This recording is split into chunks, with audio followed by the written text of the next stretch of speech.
বন্ধু সুজন আত্মীয় পরিজন পরিয়ে তোমার নতুন কাফন, বন্ধু সুজন আত্মীয় পরিজন পরিয়ে তোমার নতুন কাফন, নিয়ে যাবে ওই কবরে থাকবে না কেউ আপন।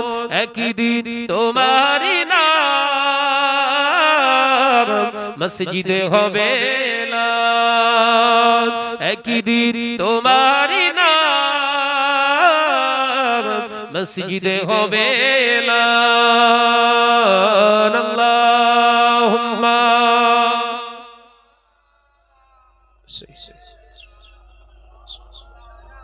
আওয়াজ দিয়ে পড়ো, প্রাণ খুলে পড়ি। ওয়ালা আলে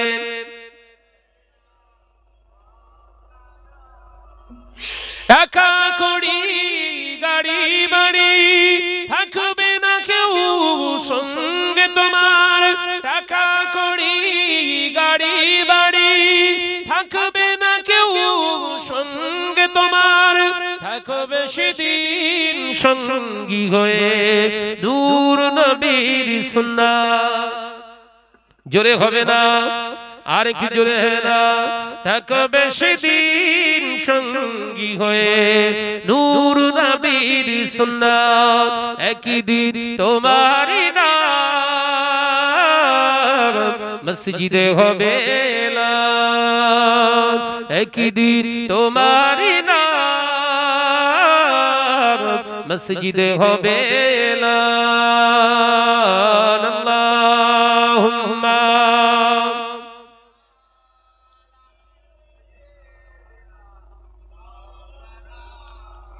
आवाज दे पड़े वाला आले।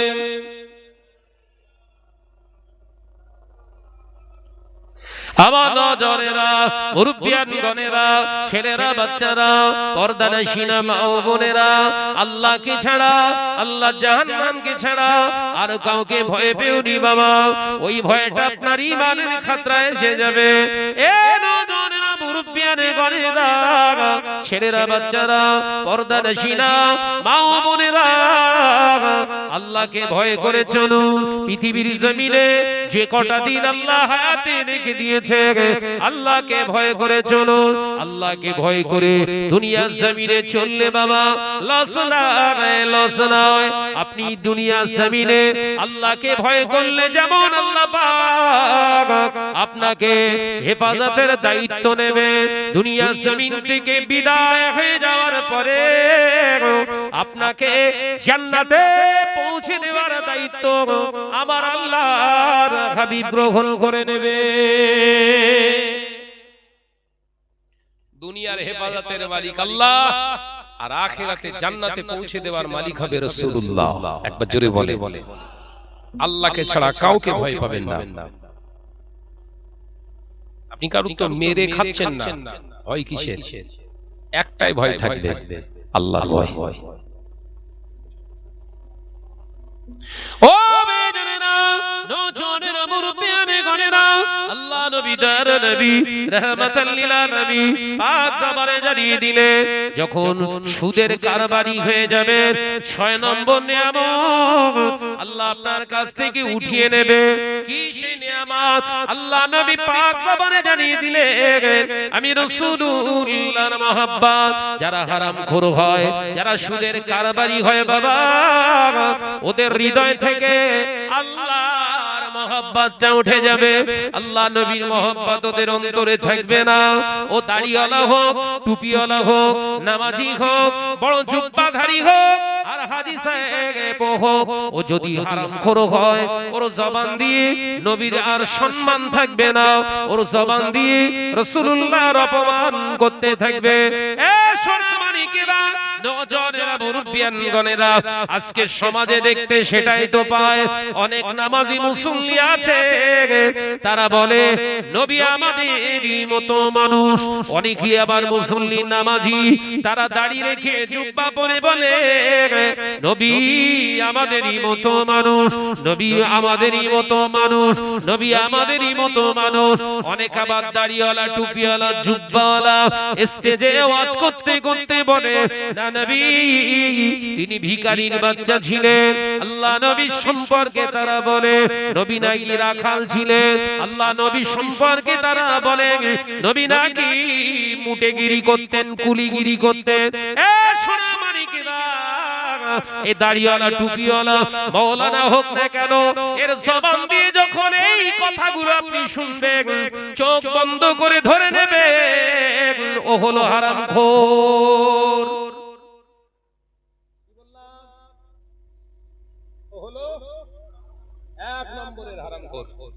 আজকে সমাজে বহু এরকম স্টেজধারী কিছু বক্তা বেরিয়েছে, তারা ওয়াজ করতে করতে বলছে এই কথাগুলো, বলছে না নবীরা নাকি ভিখারির বাচ্চা ছিলেন, নাউজুবিল্লাহ বলে। আপনি একটা হাদিসের কিতাব বাদ দেন, কোন পৃথিবীর কিতাবে দেখাতে পারবেন যে আল্লাহ রাসূল কারুর কাছ থেকে চেয়ে খেয়েছেন? তার আব্বা জানেন নাম আব্দুল্লাহ রাদিয়াল্লাহু তাআলা, তিনি কোনদিন চেয়ে খেয়েছেন? কিয়ামত পর্যন্ত টাইম দিয়ে গেলাম। নিজে মেহনত করে জীবন চালিয়েছেন, ব্যবসা করতে গিয়ে জান দিয়ে দিয়েছে, ভিক্ষে করে খাননি। এ বক্তা বলে কি আর বৈশার আল্লামা হুজুর ওই জন্য সব চিন্তা ভাবনা, আল্লাহওয়ালা আলেম ছিলেন তো কিতাব লিখে গেছেন, কালিমাতুল কুফর বলে একটি কিতাব। কিতাবটার নাম কি বললাম? কালিমাতুল কুফর। থাকলে কিনে পড়বেন, বাংলায়। হুজুর লিখেছেন যারা নবীকে ভিখারির বাচ্চা বলে, ভাবে, অন্তরে এই বিশ্বাসটা করে, সঙ্গে সঙ্গে সে কাফের হয়ে যাবে।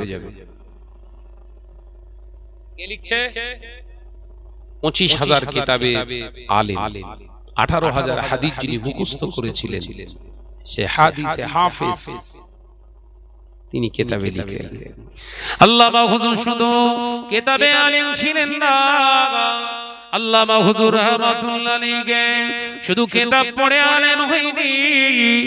এ নজরেরা মুরব্বিয়ান গণেরা, আল্লাহর ওলি মুজাদ্দিদুজ জামান আমিরুশ শরিয়াত কুতুবুল ইরশাদ মাহিউস সুন্নাহ আমিরুত তরিকাত আলা হযরত দাদা পীর সাহেব কেলা যখন মক্কা শরীফে হজ পাকে গিয়েছিলেন, আল্লাহর ওলি মুজাদ্দিদুজ জামান হযরতে আল্লামাহি আল্লামা রুহুল আমিন রাহমাতুল্লাহ আলাইহি সঙ্গে নিয়েছিলেন।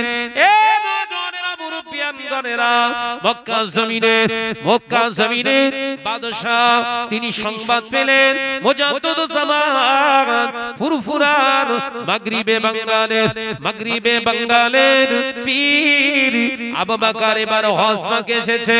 আল্লাহর ওলিকে দাওয়াত দিলেন, বাদশা নিজের ঘরেতে দুপুর বেলা খাওয়া দাওয়ার অ্যারেঞ্জ করলেন। মুজাদ্দিদুজ জামান বললেন, ও বাদশার লোকেরা, তোমরা যাও বাদশাকে বলে দিও আমি আবু বকর দাওয়াতটা গ্রহণ করতে পারলাম না, তার কারণ আমি আবু বকর একা, আমি শুধু হজে আসিনি, আমার সঙ্গে 1400 মুসল্লি বাংলা জমিন থেকে এসেছে। যদি দাওয়াত দিতে হয় 1400 হাজীকেই দাওয়াত দেয়া লাগবে। আমি একা হজে আসিনি, তো একা দাওয়াত দিলে যাও না। এটা হচ্ছে রাসূলের সুন্নাত, হাদিস আছে।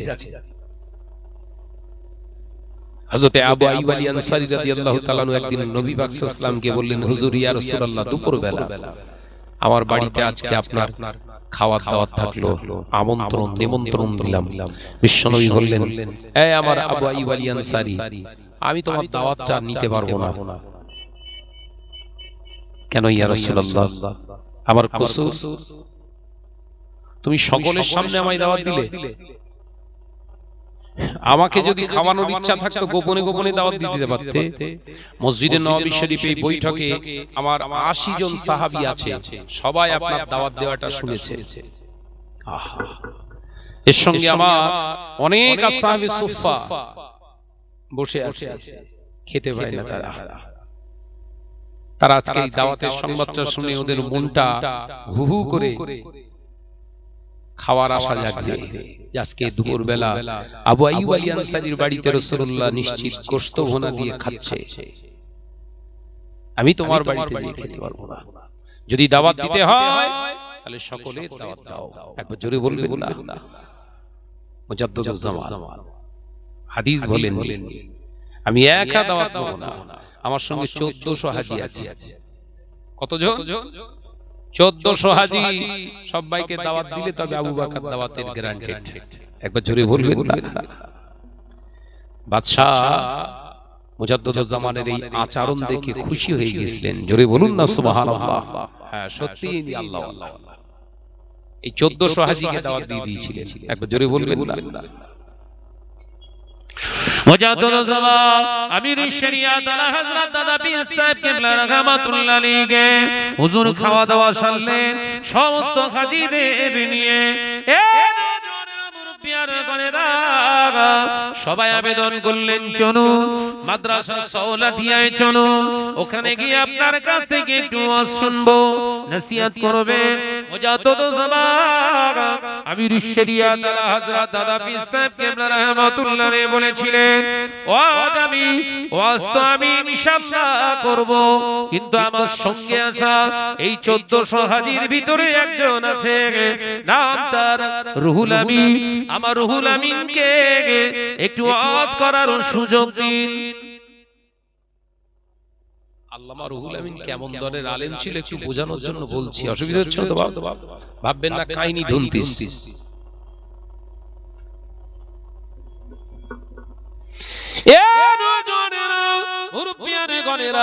ছেলেরা বাচ্চারা পর্দানশীনা মা ও বোনেরা, আল্লাহর ওলি মুজাদ্দদুজ জামানের কথা শুনে আরবের বড় বড় মক্কা শহরের শায়েখরা, বড় বড় মুহাদ্দিস মুসান্নিফিরা, বড় বড় মুফাক্কির আলেম দ্বীন, বড় বড় তাফসীর মুফাসসিরে কোরআন মুহাদ্দিসগণ সকলে বললেন, না না না, আমরা কোন রুহুল আমিনকে চিনি না, আমরা রুহুল আমিনের কাছ থেকে ও শুনবো না। মুজাদ্দদুজ জামান আবারও রিপিট করলেন, ও আল্লাহর বান্দারা, আমার রুহুল আমিনকে বেশি সময় দিতে হবে না, 10টা মিনিট একটু বক্তব্য দেওয়ার সুযোগ দিই। আমার রুহুল আমিন 10 মিনিট ওয়াজ করবে। যদি 10 মিনিট ওয়াজের ভিতরে কোনো ত্রুটি করে, ওয়াজ যদি ভুল করে, আমি আবু বকর বলছি, আমার রুহুল আমিনকে নামিয়ে নিয়ে আসবো। আল্লাহর ওলি কথা তারা ফেলতে পারেনি, বললেন ঠিক আছে, আপনার রুহুল আমিনকে 10টা মিনিট সময় দেব, শর্ত হলো যদি ভুল হাদিস বর্ণনা করে, ভুল তাফসীর করে, আমরা রুহুল আমিনের দিকে তাকাবো না, আমরা ওই সওলাতিয়ার মেম্বার থেকে হাত ধরে নিচে নামিয়ে দেব। মুজাদ্দদুজ জামান মুচকে হেসে বলেছিলেন, আলহামদুলিল্লাহ, আপনাদের শর্তটা আমি আবু বকর মেনে নিলাম। কি পিচ্ছিলেন আর কি মুরিদ বুঝতে পেরেছেন? শর্ত কি? স্টেজে ওয়াজ করবে, ভুল বললি হাত ধরে লাগিয়ে দেবে, তার মানে কিরাম অপমান, বুঝতে পেরেছেন তো? মুজাদ্দদুজ জামান পীর মুরিদের প্রতি এতটা কনফিডেন্সিং, তিনি বললেন আলহামদুলিল্লাহ, আপনাদের শর্ত মেনে নিলাম। তার মানে মুরিদের প্রতি এতটা অ্যাক্টিভিটিস, আমার রুহুল আমিন ভুল ওয়াজ করবে না। একবার জোরে বলুন, যাও বাবু রুহুল আমিন ওয়াজ করো। মুজাদ্দদুজ জামানের সামনে দাঁড়িয়ে আল্লামা হিন্দ আল্লামা রুহুল আমিন রাহমাতুল্লাহ মাথাটা নত করে বললেন, হুজুর, আপনি আমার পীর, আপনি আমার জন্য একটু দোয়া করেন। কি পীরের মেনেছে তারা!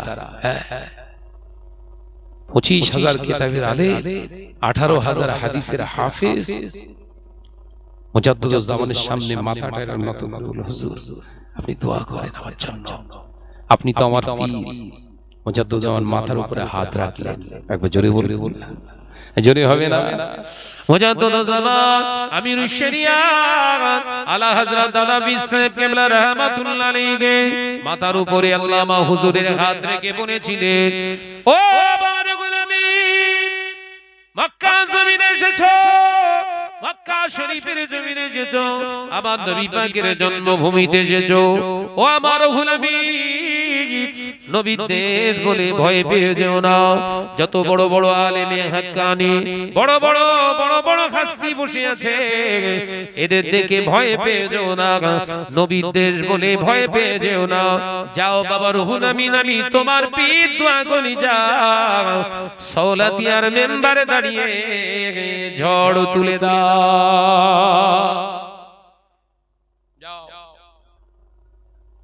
নবীর দেশে ঝড় তোলো। আল্লামা হুজুর গিয়ে সওলাতিয়ার মেম্বারে ওয়াজ শুরু করলেন। সামনের দিকে তাকিয়ে, বাঁয়ে ডাঁয়ে তাকিয়ে ওয়াজ শুরু করলেন। একটানা 200 হাদিস বর্ণনা করলেন। দাড়ি কাটা, দাড়ি ছোট রাখা, দাড়ি চাচা, দাড়ি মুন্ডন করা, এর ফল কি হবে, এর উপরে হাদিস বর্ণনা করলেন। আবার দাড়ি রাখার ফজিলত বর্ণনা করলেন। শুধু দাড়ির উপরে ওয়াজ করলেন, একটা দুটো হাদিস দিয়ে নয়, 200 হাদিস বর্ণনা করলেন। জোরে বলুন সুবহানাল্লাহ। আল্লাহ মাইহিন, আল্লাহ রুহুল আমিন রাহমাতুল্লাহ আলাইহি হুজুর ওয়াজ বন্ধ করে দিয়েছে। বড় বড় বড় বড় শায়েখেরা, বড় বড় মুফতিরা, বড় বড় বড় বড় মুহাদ্দিসিরা, বড় বড় মুফাসসিরে কোরআন, মুসান্নিফিরা চোখ ভরা পানি নিয়ে বলেছিলেন, ও ভাই রুহুল আমিন, ওয়াজ আপনি বন্ধ করবেন না, হাদিস বর্ণনা আপনি বন্ধ করবেন না, হাদিস বলুন। আজকে আপনার জবান দিয়ে হাদিস মোবারক গুলো শুনছি, আমাদের চক্ষু দুটো খুলে যাচ্ছে। ও ভাই রুহুল আমিন, আপনি ওয়াজ করুন। আল্লাহ মাইগি, আল্লাহ রুহুল আমিন রাহমাতুল্লাহ আলাইহি আবার তিনি ওয়াজ শুরু করে দিলেন। এবার ওয়াজ করলেন তামাক খাওয়া, ধূমপান করা কতটা শরীয়ত বিরোধী কাজ, এর উপরে তিনি একটা না আবার তিনি 100 আপনার 150 হাদিস বর্ণনা করলেন। টোটাল 4 ঘন্টার অধিক 350 খানা দুটো সাবজেক্টের উপরে ওয়াজ করলেন, হাদিস বর্ণনা করলেন। আল্লামা হুজুর যখন সওলাতিয়ার মেম্বার থেকে নিচে নামলেন, সমস্ত শায়েখেরা, মুহাদ্দিসেরা আল্লামা হুজুরকে জড়িয়ে ধরে হাও হাও করে কেঁদে বলেছিলেন, আপনি শুধু রুহুল আমিন নন, আপনি হলেন শেরে মাগরিবে বাঙ্গালে রুহুল আমিন। পশ্চিমবঙ্গের বাঘ আপনি। আল্লাহ রুহুল আমিন রাহমাতুল্লাহ আলাইহি হুজুরকে প্রশ্ন করেছিলেন, ও ভাই রুহুল আমিন, আমরা তো আপনাকে ওয়াজ করতে নিষেধ করিনি, বারণ তো করিনি, হঠাৎ 200 হাদিস বর্ণনা করে বন্ধ করে দিলেন কেন? আল্লামা হুজুর চোখ ভরা পানি নিয়ে বলেছিলেন, ও নবী পাকের দেশের আলেমেরা, ও নবী পাকের দেশের আলেমেরা, আমি রুহুল আমিন যখন ওয়াজ করতেছিলাম, হাদিস বর্ণনা করছিলাম, 200 হাদিস বর্ণনা করার পরে আমি যখন চোখ দুটো খুললাম, আমি দেখলাম আমার ডান পাশে দয়ার নবী রাহমাতাল লিল আলামিন দাঁড়িয়ে রয়েছে। আমার নবীকে দেখে আমি ওয়াজ বন্ধ করে দিলাম।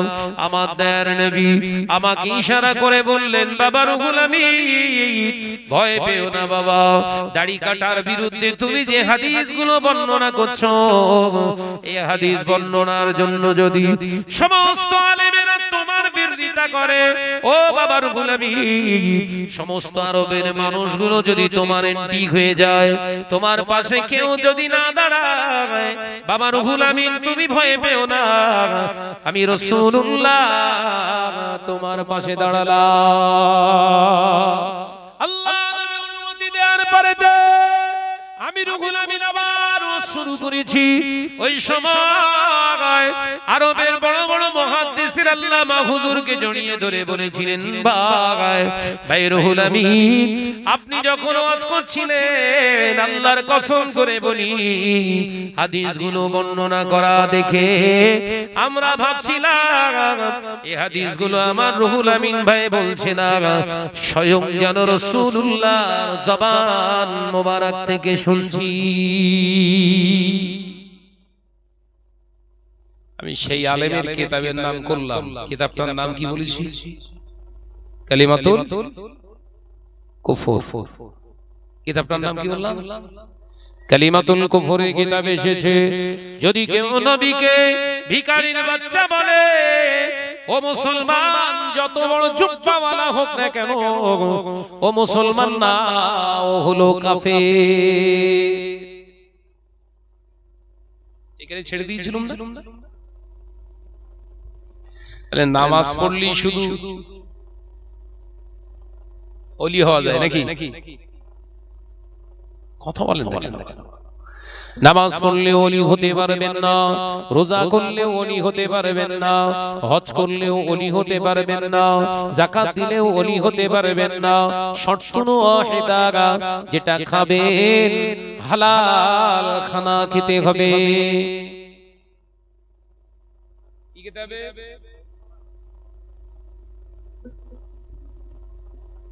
ও ভাইয়েরা, নজনা মুরব্বিয়ানে গনেরা, আলোচনা বুঝুন। আল্লাহ নবী বললেন, তাহলে একই রেট ঈমান আপনার থাকলো, এবার নামাজ আদায় করতে যাচ্ছেন, শরীয়ত বলছেন নামাজ হবে না। নামাজ আদায় করার দ্বিতীয় শর্ত, প্রথম শর্ত হলো ঈমান, দ্বিতীয় শর্ত হলো আপনি যে শরীরটা নিয়ে ইবাদতে যাচ্ছেন, শরীরটা পাক হওয়া লাগবে। নামাজ আদায় করতে গেলে দ্বিতীয় শর্ত কি? শরীর পাক। আপনি বলছেন ভাইজান আমি পুকুরে গিয়ে 12টা করে ডুব মারি, শরীর আমার পাক, কিংবা আমি সাবারে গোসল করি, 5 মিনিট ধরে ছেড়ে দেই, শরীর আমার পাক। 16 বালতি 18 বালতি করে পানি দিয়ে ধৌত করি, শরীর আমার পাক। আল্লাহ কোরআনে জানিয়ে দিলেন, ফাত্তাবিউনি ইহবিবিকুমুল্লাহ। হাবিবের অনুসরণ করা ছাড়া কোনো ইবাদত আমি আল্লাহর কাছে গ্যারান্টি হবে না। আপনার অনুসরণ করা ছাড়া দুনিয়ায় কেউ পবিত্র হতে পারে না। অর্থাৎ নবী যেভাবে গোসল করেছে আপনাকে ওইভাবে গোসল করতে হবে, তবে শরীরটা পাক। স্বামী স্ত্রীর মেলামেশা মহব্বতের মিলন হয়েছে, শরীর থেকে এক ফোঁটা বীর্য নিগৃহীত হয়েছে, গোসল করা ফরজ। গোসলের 3টি ফরজ, 3টি ফরজের 1 নম্বর ফরজ, আপনি গোসল করতে গিয়ে প্রথম আপনার নিশ্চিন্ত হতে হবে শরীরের যে জায়গায়, যে কাপড়ের যে জায়গায় নাপাক লেগে আছে, ওই জায়গাটা ভালো করে আপনাকে ধৌত করতে হবে। এই মা বোনেরা, তোমাদের ওয়াজ সব বোনেরা কি সর্বনাশ করতেছ? তা ঠিক ঠিক।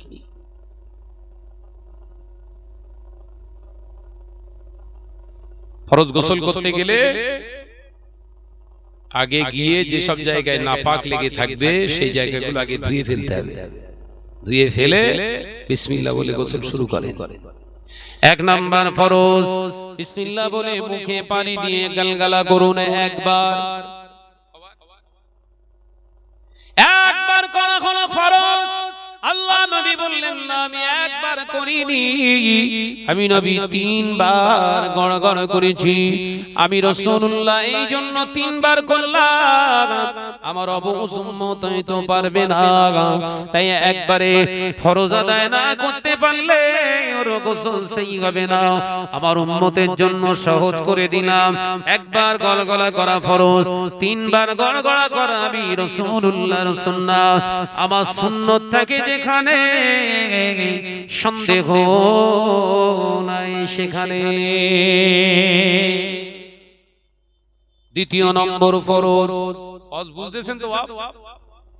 দ্বিতীয় নম্বর ফরজ আল্লাহ নবী পাক জবানে জানিয়ে দিলেন, আবার হাতে পানি নিয়ে নাকেতে পানি দিয়ে ধৌত করো। কত দূর? শক্ত হাড্ডি পর্যন্ত পানি দিয়ে একবার ধৌত করা হলো ফরজ। আল্লাহ নবী বললেন না একবার ধুইও না। উম্মত, আল্লাহ আমাদের বড় মহব্বত করে দুনিয়ায় পাঠিয়েছে। আল্লাহ আমাদের নাকের ছিদ্রের ভিতরে ছোট ছোট ছোট ছোট পশম দান করেছে, কারণ আমার বান্দা যখন অক্সিজেন নেবে বাতাসের সঙ্গে হয়তো ধুলো বালি ঢুকে যাবে, সরাসরি গিয়ে লাংসের উপরে ফুসফুসের উপরে অ্যাটাক হবে, আমার উম্মাত উম্মতির ক্ষতি হবে।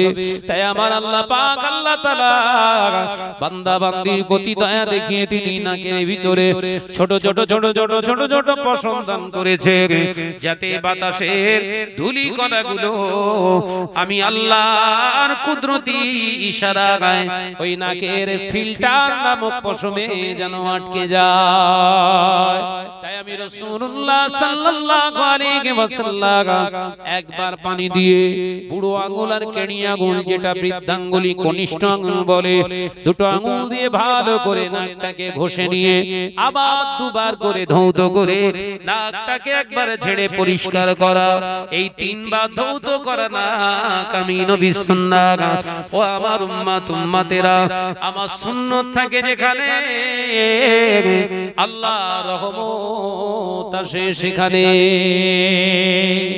দ্বিতীয় নম্বর ফরজ, ও পর্দারাশিনা মা বোনেরা, মাথা থেকে পায়ের তালুর নিচ পর্যন্ত এমন ভাবে ধৌত করো যেন একটা পশমের গোড়া যেন ফাঁক না রয়ে যায়, এমন ভাবে একবার ধৌত করো সমস্ত চেহারাটা যেন ধোয়া হয়ে যায়, অল বডি কমপ্লিট।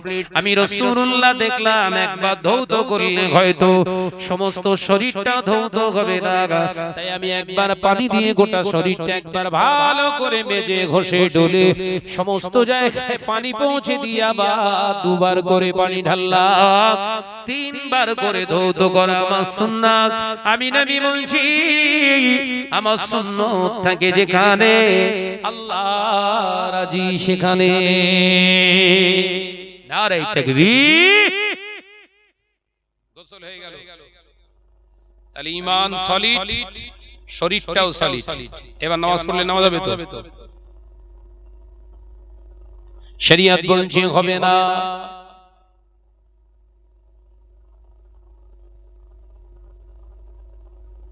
তিন নম্বর শর্ত হলো বান্দা, গায়ে যে পোশাকটা পরে আছিস ওটা পাক হওয়া লাগবে। তোর বস্ত্র যদি না পাক হয় নামাজ হবে না।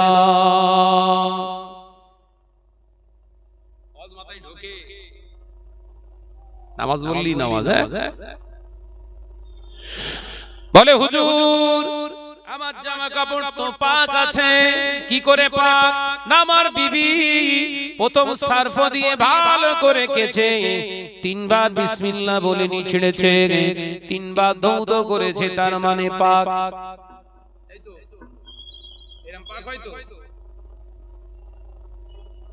তিনবার ধৌত করলে সব জিনিস পাক হয় না বাবা। যেমন শুকরের চামড়া, কুকুরের চামড়া 1000 বার ধৌত করলে কি পাক হবে?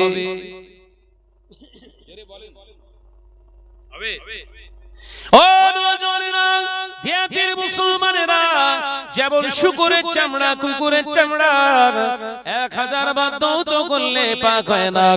সুদের টাকা, ঘুষের টাকা, মেরে নেওয়া টাকা, কেড়ে নেওয়া টাকা, লটারি কাটা টাকা, জুয়া খেলা টাকায় জুব্বা কাটিয়ে ঘুরছো, ওটা 1000 বার ধৌত করলে ও পাক হবে না। প্রথম হচ্ছে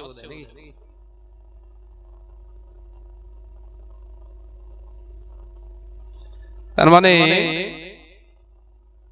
আপনারা ওই পর্যন্ত শুনেছিলেন ধুলি পাক হয়, কথা বলছেন না কেন? এটা জানতেন তো সব জিনিস ধুলি পাক হয় না বাপ। সুদের মালের টাকা জুব্বা, ঝেড়ে নেওয়া মেরে নেওয়া মালের জামা, লটারি কাটে সেই টাকা জুব্বা, লুঙ্গি, পিরা, পায়জামা, বইয়ের শাড়ি, সালোয়ার, ওগুলো 1000 বার ধুলেও জোরে বলে আখাওয়ার লাইন নেই। পোশাক যখন হচ্ছে না তা ও আর হয়, কিন্তু এক ওদের সব মরে যাবে। জিজ্ঞাসা করা লাগে। সে শুরুতে উঠে বলেছিল, মনে পড়ছে, মার খাচ্ছি কেন? আমি লাইন ক্রস করিনি, সেই লাইনে এসে ঠেকবো। আল্লাহ যেটা হালাল করেছিল সেটা আমাদের কাছে এখন হারামের মতো, আর যেটা হারাম করেছিল সেটা হালালের মতো। ওই জন্য মার খাওয়াও হালাল। এইটা শুরু করেছিলাম না? ও ভাইয়েরা, নজরেরা, মুরব্বিয়ানে গণেরা, অর্থাৎ গায়ের পোশাক, লুঙ্গি পরেন, জামা পরেন, শার্ট পরেন, গেঞ্জি পরেন, দামি টুপি পরেন, শরীয়ত ওটা দেখবে না, শরীয়ত দেখবে বান্দা তোর ওটা হালাল অর্থের কিনা।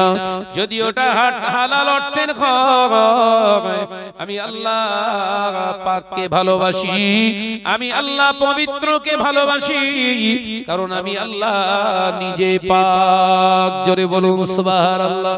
ও বাবাজিরা, সোনা মানিকেরা, শরীয়ত এবার বলছে ওই হালাল টাকার পোশাকে যদি পেশাবের ছিটা লেগে যায়, শরীরের নাপাকে ছিটে লেগে যায়, তখন ওই পোশাকটা 3 বার ধৌত করলে আবার পাক হয়ে যাবে। কারণ আগে ছিল পাক, নাপাক হয়ে যাবার কারণে, নাপাক লেগে যাবার কারণে নাপাক হয়েছে, তাই নাপাক ধুয়ে দিলে আবার পূর্বের অবস্থায় ফিরে যাবে। অর্থাৎ ওটা ছিল পাক, আবার হয়ে যাবে পাক। একবার জোরে হবে না? একদম পা পর্যন্ত জুব্বা মাথায় পাগড়ি বেঁধে ঘুরতেছে, ঈদগাহ ময়দানে প্রথম কাতারে। বাবা, শয়তান পর্যন্ত ছুটে পালাচ্ছে দেখে। শয়তান ভয় খায়।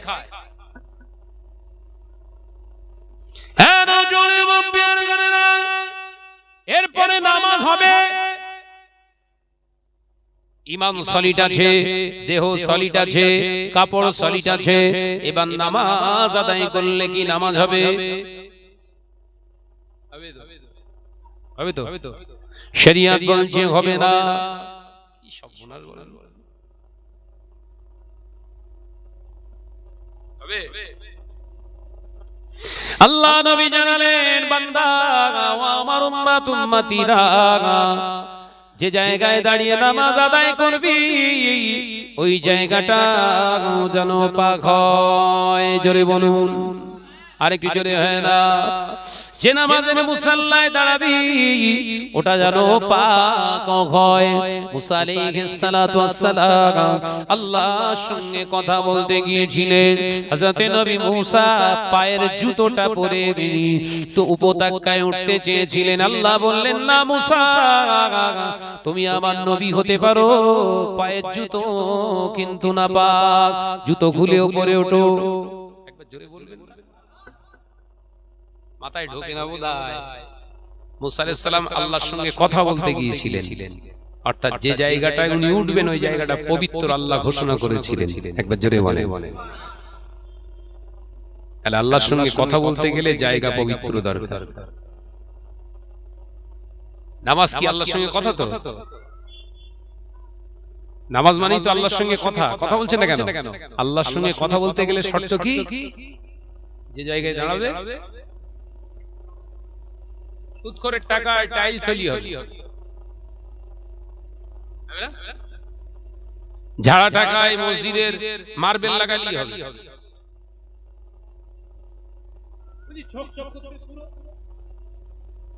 কথা বলে না। কি বলছে? এই চক চক করছে না? ওরে সোনা, চকচক করলেই সোনা হয় না, চকচক করলেই শোনা হয় না।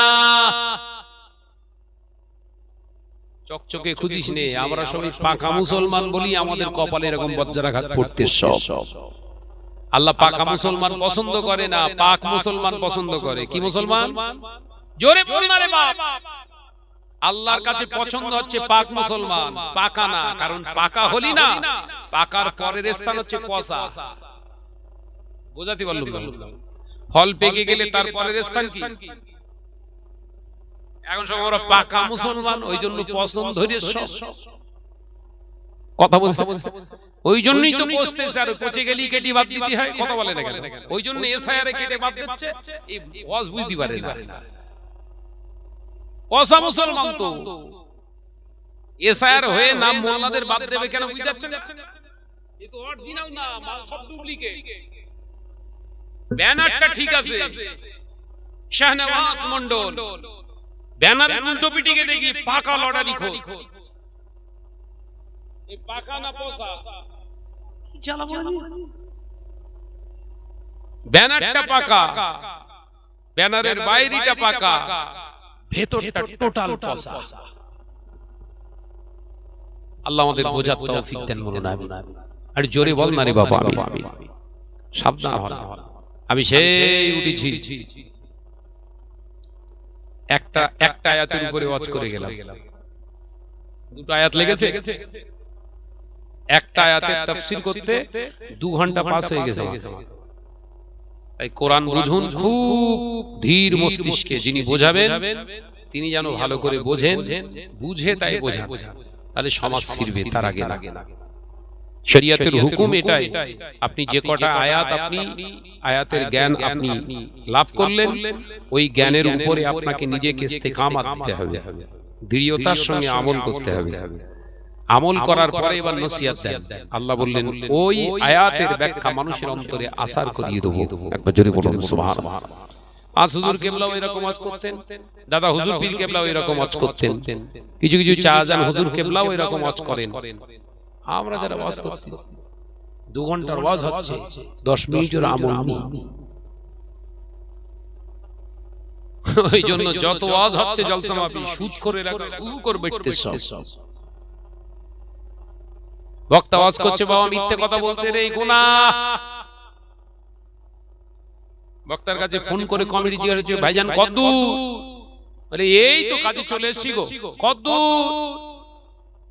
আছে সেই মালঞ্চ। বলছে এই তো ঘটকপুকুর ঢুকছি। এসে ওয়াজ করবে, বাবা মিথ্যে কথা বলো না, হারাম। সমাজ ফেরবে না, রসাতলে যাবে বাবা, কথা বলে না তো। ওই জন্য হচ্ছে। আল্লাহ পাক আমাদের সকলকে বোঝার তৌফিক দেন বলুন আমিন। আমি আপনাদের থেকে আলবিদা নেব। আসুন যাওয়ার আগে বিশ্ব নবীর উপর একটু সালাতু সালাম জানাবো, হুজুরের উপর একটু সালাম জানাবো। ইয়া নবী সালাম।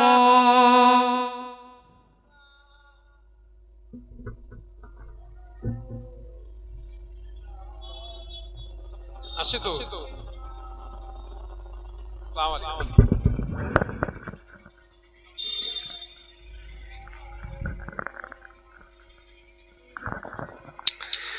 طلع البدر علينا من ثنيات الوداع وجب الشكر